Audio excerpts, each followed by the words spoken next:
Le renforcement des relations diplomatiques et économiques au centre de la rencontre entre Alassane Ouattara et Ellen Johnson Sirleaf. Les deux chefs d'État ont également examiné la situation sociopolitique en Afrique de l'Ouest.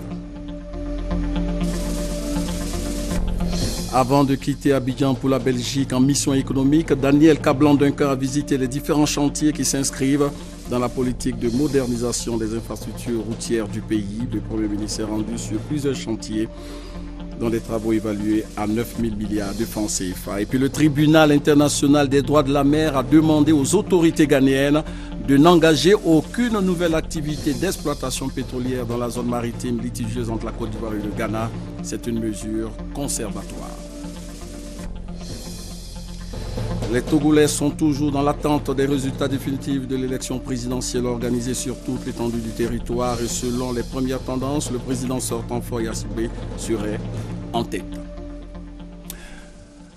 Voilà pour les principaux titres. Bonsoir, bienvenue à suivre dans ce 20h. Comme tous les lundis, le grand format de la rédaction. Grand format consacré aujourd'hui à la CEMU. La couverture maladie universelle. L'objectif du gouvernement ivoirien, c'est d'aider les populations à se faire soigner à moindre coût à travers cette assurance de portée sociale. Mais les questions que l'on se pose aujourd'hui sont entre autres, comment fonctionne cette couverture maladie universelle?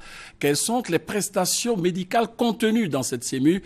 Les réponses dans le grand format, dans une vingtaine de minutes, le temps de parcourir quelques temps forts de l'actualité, ici en Côte d'Ivoire et à l'étranger. Commençons par ce départ de la présidente du Libéria, Ellen Johnson Sirleaf, a quitté Abidjan cet après-midi.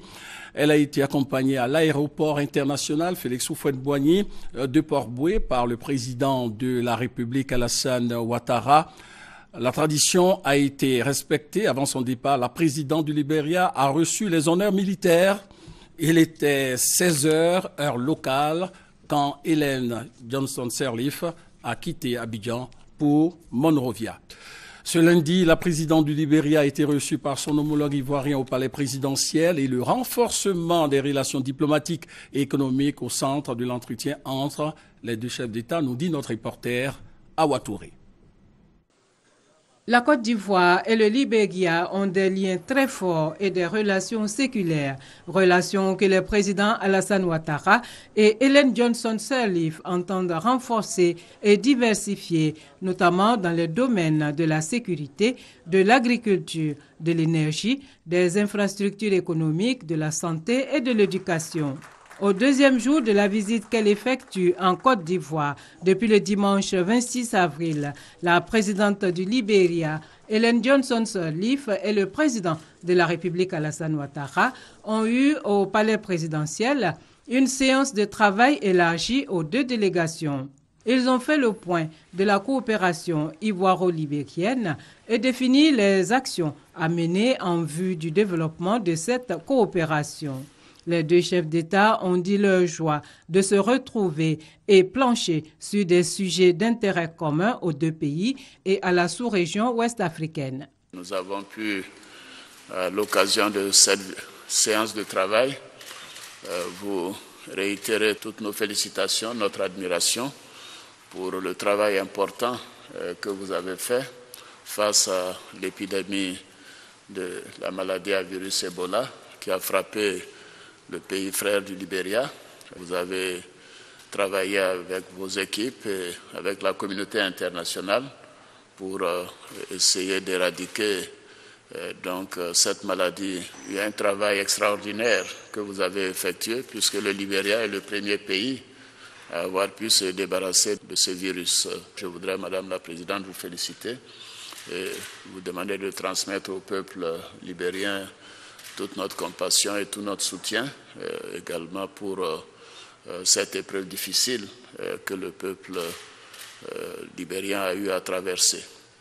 Nous avons également parlé de la sécurité à nos frontières et dans la sous-région, le problème des réfugiés. Nous avons évoqué bien évidemment des questions économiques, les questions d'infrastructure qui sont très importantes pour nos deux pays et nous avons réaffirmé notre volonté d'aller plus loin dans cette coopération. Nous sommes convenus que nous apporterons tout le soutien que nous pourrions dans le domaine de l'agriculture, dans le domaine de l'énergie et qu'ensemble nous travaillerons à mieux relier nos deux pays par la route, par les autoroutes, et également faire en sorte que nos deux peuples continuent de renforcer les liens séculaires qui nous caractérisent. En tout cas, Madame la Présidente, je voudrais vous dire à quel point nous sommes honorés de votre visite. Vous êtes la grande dame de la démocratie et c'est une fierté de vous avoir en Côte d'Ivoire, prix Nobel également. Et donc c'est avec beaucoup d'humilité que je voudrais vous saluer. Mr. President, I would like to say thank you for the opportunity once again to be back in Abidjan. Monsieur le Président, je suis très heureuse d'être à Abidjan aujourd'hui. Quand je suis à Abidjan, je suis chez moi. Et je voudrais dire en ce qui concerne Ebola que grâce à la détermination de notre gouvernement, et je pense et j'espère que dès le 14 mai, le Libéria sera totalement libéré de la maladie. Je voudrais saisir cette occasion pour féliciter votre ministre de la Santé qui a fait un travail remarquable. Grâce à son travail au système de santé ivoirien, la Côte d'Ivoire n'a pas connu Ebola. Nous voulons bien sûr demander votre aide pour continuer à lutter contre cette maladie. Nous voulons suivre l'exemple de la Côte d'Ivoire pour avancer. En effet, nous avons mis en place un plan post-Ebola et nous espérons que cela va permettre d'avancer au niveau donc du développement de notre pays. Nous avons de nombreux domaines dans lesquels nous devons travailler. Nous avons dû, en quelque sorte, nous consacrer essentiellement à Ebola ces derniers temps, mais nous devons travailler pour améliorer le système d'électricité, de l'eau, des routes. Et c'est la raison pour laquelle nous comptons sur la collaboration de la Côte d'Ivoire, mais également des pays membres de l'Union du fleuve Mano. Nous comptons travailler également avec la Côte d'Ivoire et avec les autres pays de la CEDEAO afin de permettre à nos différentes populations de circuler au sein de nos différentes régions. Nous comptons sur la Côte d'Ivoire afin d'améliorer la sécurité alimentaire dans notre pays. Nous comptons collaborer également avec la Côte d'Ivoire dans le domaine de la sécurité. Nous devons échanger des informations pour rendre nos frontières sûres et protéger nos populations. Je voudrais, Monsieur le Président, vous remercier pour le leadership que vous avez eu, non seulement au niveau de l'Union du fleuve Mano, mais également au niveau de la CEDEAO. Comme votre prédécesseur, le président Félix Houphouët-Boigny, vous avez été un visionnaire. Grâce à cela, la Côte d'Ivoire a pu se développer énormément au cours de ces 3 dernières années. Monsieur le Président, je voudrais enfin vous remercier d'avoir permis à Air Côte d'Ivoire de continuer à voler au Libéria. Cela a permis donc à nos différentes populations de se déplacer au niveau de la sous-région. J'espère également que nous aurons bientôt cette réunion avec les chefs traditionnels, car je pense que le contact entre nos différentes populations permettrait d'améliorer la sécurité dans la région. Dans le cadre de la sécurisation des frontières entre la Côte d'Ivoire et le Libéria, le président de la République Alassane Ouattara et la présidente Ellen Johnson Sirleaf vont présider en juillet prochain à Guiglo la 2e réunion des communautés ivoiro-libériennes, après celle du 19 octobre 2013 à Zouédrou au Libéria. Rappelons que la présidente du Libéria a quitté Abidjan cet après-midi même. À l'Assemblée nationale, 2 audiences ont été accordées par Soro Guillaume. La première au président du Conseil constitutionnel, Mamadou Koné, et la seconde à une délégation de l'Association des femmes juristes de Côte d'Ivoire. Compte rendu de ces différentes audiences avec Maïsiako. Le magistrat hors hiérarchie Mamadou Koné est depuis le 4 février dernier président du Conseil constitutionnel. Ce lundi, dans les locaux du Parlement, à la faveur d'une visite de courtoisie, il a rassuré le président de l'Assemblée nationale, Guillaume Soro, quant à la bonne marche des activités au sein de l'institution depuis sa prise de fonction. Il y a eu une mini-crise au niveau du Conseil constitutionnel avec la démission de mon prédécesseur et ma nomination à sa succession. Ayant pris fonction et ayant constitué mon équipe, j'ai estimé qu'il était de mon devoir de venir rencontrer les différentes autorités nationales et internationales leur dire de considérer que cette crise est désormais derrière nous, que le Conseil constitutionnel est en place, il est en position d'activité et il se prépare à remplir sa mission. Par ailleurs, cette visite au président de l'Assemblée nationale a ceci de particulier que nous nous adressons à une institution avec laquelle nous avons des rapports organiques, des rapports professionnels, en ce sens que certaines lois qui sont votées dans cette enceinte sont déférées au Conseil constitutionnel pour vérifier leur conformité à la Constitution. Donc nous avons des rapports professionnels à avoir dans le futur. Des membres du bureau de l'Association des femmes juristes de Côte d'Ivoire se sont également entretenus avec le chef de l'hémicycle ivoirien. Par la voix de leur présidente Aimé Zébéyou, elles ont exprimé leur gratitude à Guillaume Soro pour avoir accepté de parrainer la cérémonie officielle marquant le trentenaire de l'association. Le trentenaire de l'Association des femmes juristes de Côte d'Ivoire débute ce 28 avril. Il s'articule autour du thème « Le rôle de la femme dans le développement ». Invité de son homologue ivoirien à l'ouverture solennelle de la première session ordinaire de l'Assemblée nationale, le chef du Parlement camerounais est arrivé cette nuit même à Abidjan. Kava Yegui Djibril a été accueilli par Soro Guillaume à l'aéroport du GATL, où le président de l'Assemblée nationale du Cameroun a dit être ici en Côte d'Ivoire pour réchauffer l'amitié ivoiro-camerounaise. Avant son départ pour Bruxelles en mission économique, le chef du gouvernement ivoirien Daniel Kablan-Duncan a visité le siège de la Banque africaine de développement en réhabilitation depuis 2012. Le témoignage de Christelle Menant. 6e visite du Premier ministre dans les locaux en réhabilitation de la Banque africaine de développement. C'est dire l'importance de ce bâtiment qui finalise le retour de la BAD en Côte d'Ivoire. Une visite en présence du ministre d'État, ministre du Plan et du Développement Albert Mabry-Touaqueuse et de Donald Kaberuka, président en exercice de la BAD. Situé rue des Banques dans la commune du Plateau, le bâtiment comprend 18 niveaux plus 3 niveaux de sous-sol. D'une superficie totale d'environ 40 000 m², le siège de la BAD en Côte d'Ivoire pourra accueillir dans les bureaux fraîchement rénovés jusqu'à 3 500 travailleurs. La réhabilitation initiée en 2012 aura coûté près de 40 milliards de francs CFA. Le gros œuvre est terminé, reste le parfait achèvement et le personnel de la BAD, installé provisoirement à l'immeuble CCIA au Plateau, pourra déménager aux alentours de fin juin 2015. Le chef du gouvernement ivoirien a également visité les différents chantiers qui s'inscrivent dans la politique de modernisation des infrastructures routières du pays. Daniel Kablan-Duncan s'est rendu sur place dans la commune de Cocody pour constater les travaux de prolongement et de redressement du boulevard de France. Le témoignage de Hamza Diaby. Abidjan a grandi de manière forte ces dernières décennies, mais le réseau des transports n'a pas suivi. Si les grands axes sont aujourd'hui bonne mine, quelques voies intermédiaires sont encore dégradées et largement insuffisantes pour permettre aux populations de se déplacer dans les conditions normales. Depuis 2011, le gouvernement a entamé des travaux d'aménagement et de réparation des voies. Ce vendredi, le Premier ministre Daniel Kablan-Duncan a lancé officiellement ses travaux de réhabilitation de la voirie urbaine d'Abidjan. Le chef de l'État, son Excellence M. Alassane Ouattara, a pris l'engagement de réhabiliter tout le réseau routier national, mais en donnant la priorité aux chefs-lieux de district et de région, ainsi qu'aux axes structurants reliant les différentes régions, afin de permettre la libre circulation des personnes et des biens. Nous avons élaboré un programme d'entretien routier piloté par le Fonds d'entretien routier de montant de 135 milliards de francs CFA et qui a permis aujourd'hui la réhabilitation de 90 km de voirie en pointe-à-temps sur l'ensemble du réseau et en particulier sur la ville. À ce jour, 80% des travaux sont achevés. Mais outre le financement de 135 milliards levé par le FER, le Fonds d'entretien routier, avec une dizaine de milliards sur la seule ville d'Abidjan, 10 autres milliards sont financés par le C2D, le contrat de désendettement et de développement.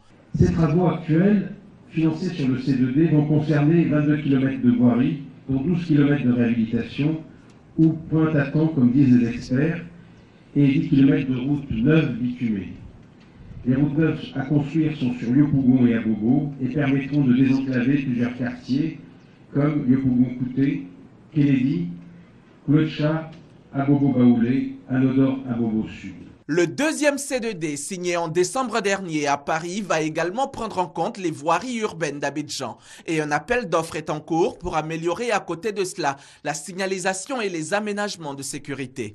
L'élargissement des boulevards lagunaires et de Marseille, la finalisation de l'autoroute de Bassam, le pont de la Corniche vers la cathédrale et le boulevard de France redressé qui doit être ouvert très prochainement à la circulation sont autant de projets qui amélioreront de façon significative la fluidité et le confort de circulation à Abidjan.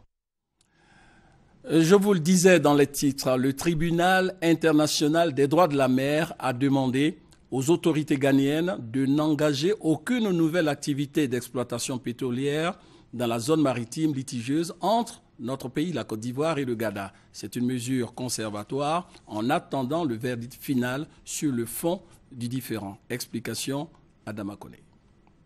Le Ghana doit prendre toutes les mesures pour qu'aucun nouveau forage ne soit effectué par lui ou sous son contrôle dans la zone litigieuse. Fin de citation. C'est la décision que vient de prendre le tribunal international du droit de la mer à Hambourg en Allemagne.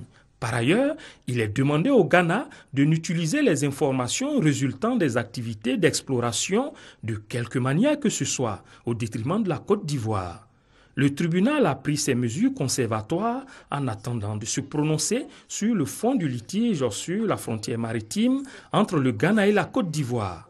Mesures conservatoires demandées par la Côte d'Ivoire quand elle s'est rendue compte que le Ghana avait accéléré les travaux de développement de gisements pétroliers situés dans la zone litigieuse afin de rentrer en production vers juin 2016. La question de la délimitation de la frontière maritime entre les deux pays est sur la table de la justice internationale depuis le mois de septembre 2014. Faut-il le rappeler, les deux parties étaient à leur 10e session de négociation quand la partie ghanéenne, par note verbale du 19 septembre 2014, a notifié l'annulation de la 11e session. Automatiquement, le Ghana a engagé une procédure judiciaire. Rendant son verdict sur les mesures conservatoires, le tribunal international du droit de la mer a toutefois conseillé aux deux parties la coopération pour prévenir tout dommage grave au milieu marin. Voilà, c'était Adama Koné du service économie de la rédaction. Les performances des entreprises en Afrique subsaharienne étaient au centre d'une rencontre internationale, rencontre qui visait à présenter les résultats des recherches menées dans ce cadre dans 3 pays, la Côte d'Ivoire, le Sénégal, le Cameroun. Des précisions avec Grace Kando. Analyse des déterminants de la performance des entreprises en Afrique subsaharienne francophone, cas de la Côte d'Ivoire, du Cameroun et du Sénégal. C'est le thème d'une recherche qui a duré 2 ans. Pour livrer les conclusions de cette recherche, un séminaire a été organisé par la cellule d'analyse de politique économique du CIRES. Objectif, recueillir les observations des participants sur les résultats obtenus ainsi que leurs besoins. On a constaté que c'était différent suivant qu'on était en Afrique anglophone, dans le monde anglo-saxon, que dans le monde francophone. C'est pour ça que le thème a voulu que nous regardions ce qui se passe en Afrique francophone pour la suite comparer avec ce qui se passe en Afrique anglophone et en tirer les leçons. Au niveau donc des capacités managériales, il y a une différenciation entre le secteur formel et le secteur informel. Beaucoup de personnes dans le secteur formel ont des niveaux supérieurs, notamment en Côte d'Ivoire. Et par contre, dans le secteur informel, les gens ont des niveaux d'instruction primaire ou sans aucun niveau. Et ils n'ont pas reçu de formation liée au métier, ils n'ont pas d'expérience professionnelle, particulièrement dans le secteur informel. Donc, il y a besoin de renforcer les capacités des managers. À l'issue de cette rencontre scientifique, les chercheurs de la cellule d'analyse de politique économique du CIRES et les équipes de recherche du Sénégal et du Cameroun entendent faire des recommandations pour la dynamisation du processus d'industrialisation pour une plus grande performance et compétitivité des entreprises. Voilà, comme annoncé dans les titres, les Togolais sont toujours dans l'attente des résultats définitifs de l'élection présidentielle, donc sur place au Togo. Nous avons au téléphone depuis Lomé notre envoyé spécial Thomas Nguessambi. Thomas, bonsoir. Bonsoir David. Eh bien, quels sont les premiers résultats dont vous disposez, Thomas? Ce qu'on peut dire, c'est que la Commission électorale nationale indépendante CNI a publié ou donné 6 résultats sur 42 CELI. Les CELI sont un peu ce que la Côte d'Ivoire comme CEI local. Donc sur 42, la Commission nationale a communiqué les résultats de 6 CELI. Et sur ces résultats avancés publiés, le président candidat sortant serait en tête de plus de 60 000 voix par rapport à son challenger Fabre de 2015. Alors, pensez-vous que la commission électorale pourra respecter le délai de 6 jours qui lui est imparti, Thomas? Oui, la commission a 2 exigences. La première, communiquer naturellement les chiffres reçus des différents bureaux de vote, mais en même temps faire en sorte que le Togo puisse se faire l'économie d'une violence post-crise. Donc la commission officiellement a 1 semaine pour transférer ces résultats au Conseil constitutionnel, mais la commission prend le temps, puisque c'est un scrutin à un seul tour, la commission prend le temps d'écouter, de consolider les résultats, de sorte que le Togo assiste à moins de contestations quand les résultats seront donnés. Alors Thomas Nguessambi, en tant que reporter sur place, quel bilan faites-vous de ce scrutin? C'est un bilan qui rejoint le bilan qu'ont fait les différents groupes d'observateurs. On a eu ici les observateurs de la CEDEAO, les observateurs de l'Union africaine, les observateurs de l'UEMOA. Le bilan qu'on tire, c'est que les Togolais ont vécu une campagne très civilisée. Les Togolais sont allés aux urnes. On parle de plus de 55% de taux de participation. Il n'y a pas eu de violence, il n'y a pas eu de heurts. Et tout ce qu'on attend, c'est naturellement le dénouement heureux. Que ce qui a débuté par des campagnes civilisées se termine aussi par des résultats justes, incontestés, et que le vainqueur soit reconnu comme tel, et que le vaincu aussi reconnaisse qu'il a perdu pour le bonheur du Togo. Le Togo qui est déjà d'ailleurs un pays en pleine reconstruction, qui a besoin certainement de paix pour amorcer son développement. C'est parfait. Thomas est notre envoyé spécial à Lomé au Togo. À présent, le grand format de la rédaction.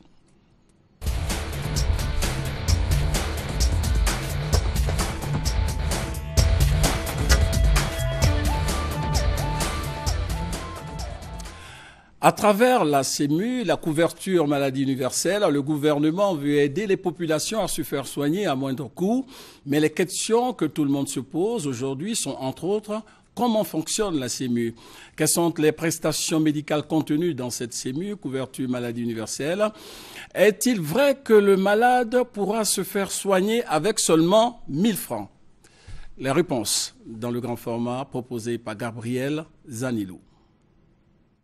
Avec 1 000 francs CFA, un extrait de naissance et ou une carte d'identité, Binaté Oumar vient de souscrire à la CMU, la couverture maladie universelle. Je viens de faire mon enrôlement pour la CMU, pour bénéficier des avantages de la CMU, de la couverture maladie universelle. Partager aussi avec ma famille. Je bénéficiais d'une assurance qui était couverte par mes parents. L'opération a démarré depuis le 30 décembre 2014 avec l'enrôlement du chef de l'État. 4 mois après, les souscriptions se poursuivent dans plus de 50 sites d'enrôlement ouverts sur l'ensemble du territoire. À terme, elles visent à rendre plus accessibles les soins de santé. Nous allons mettre un accent particulier sur les génériques.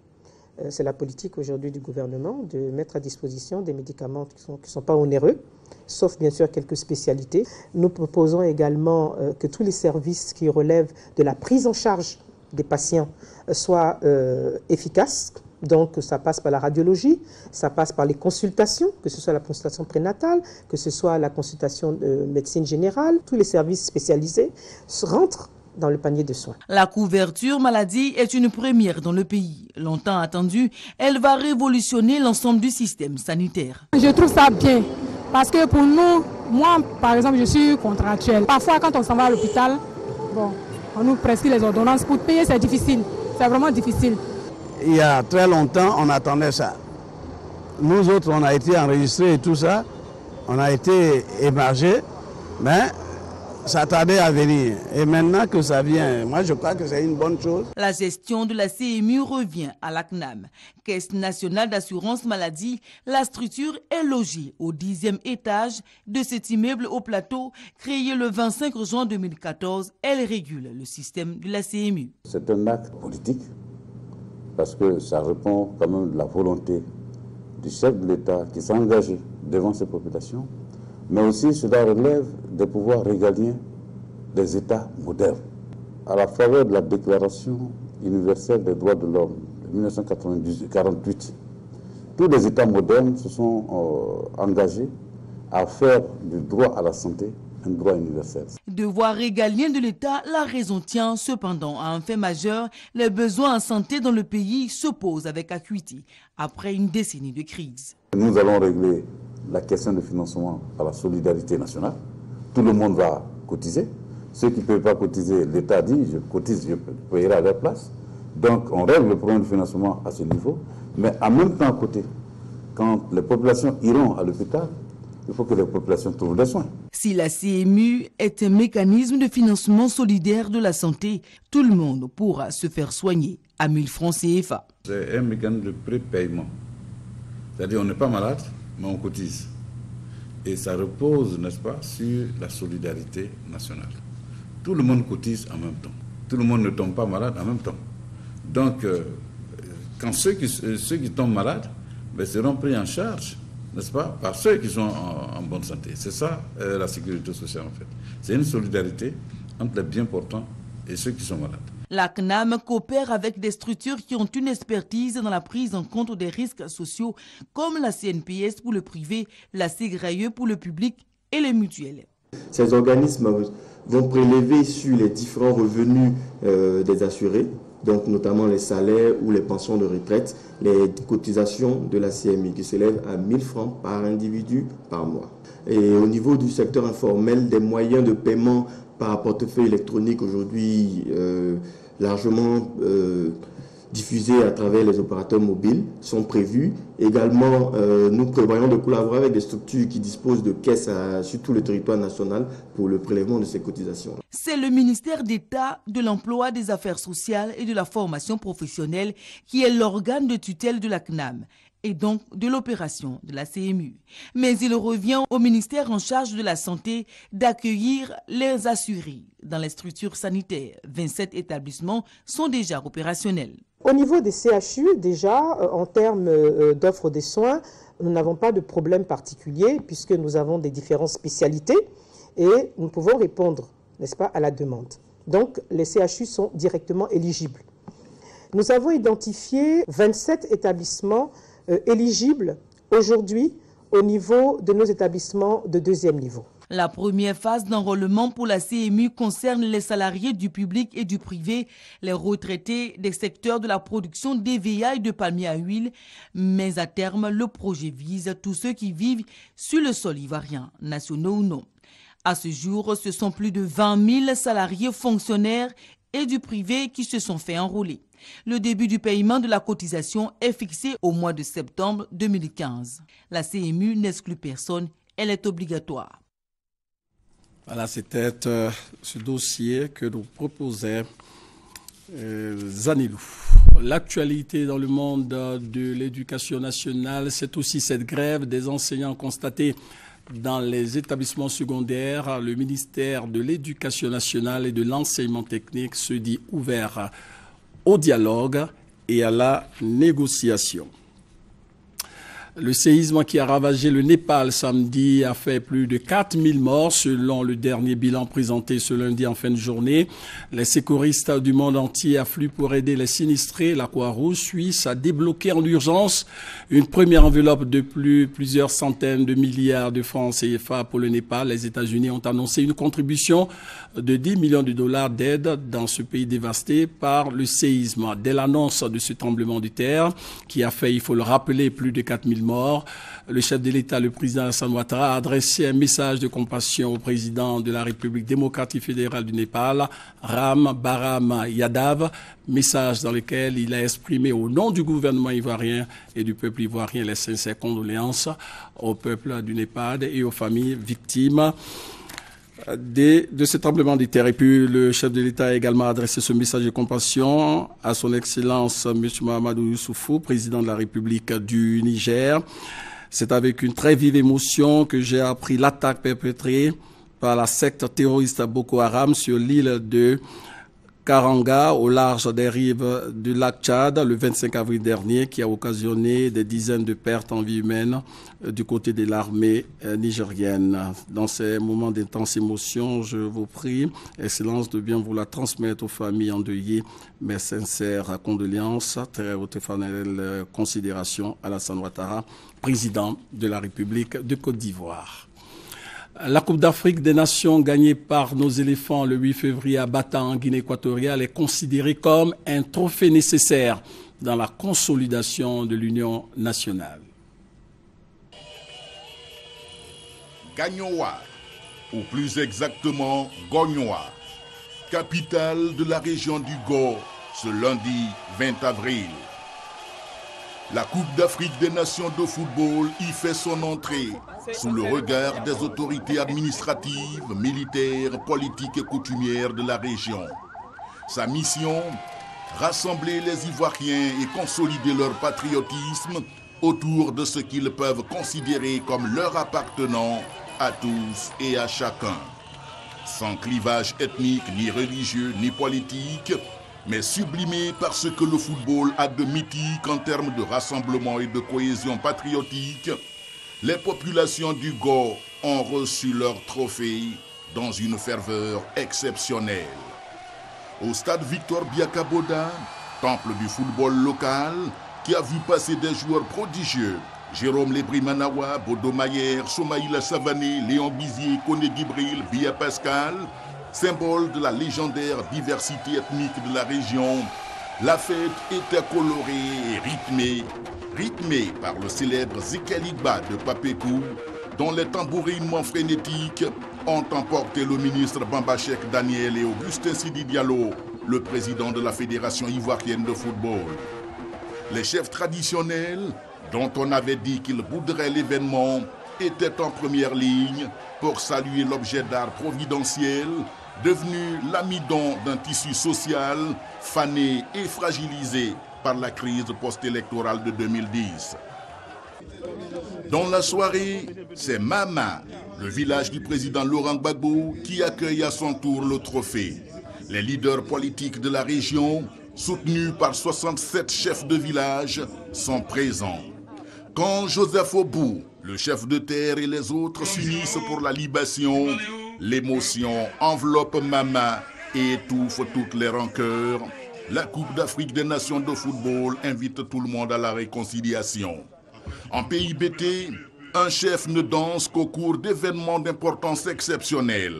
Et ce lundi, les chefs de village et de terre du Go tout entier l'ont fait pour une réconciliation vraie et une paix durable en Côte d'Ivoire.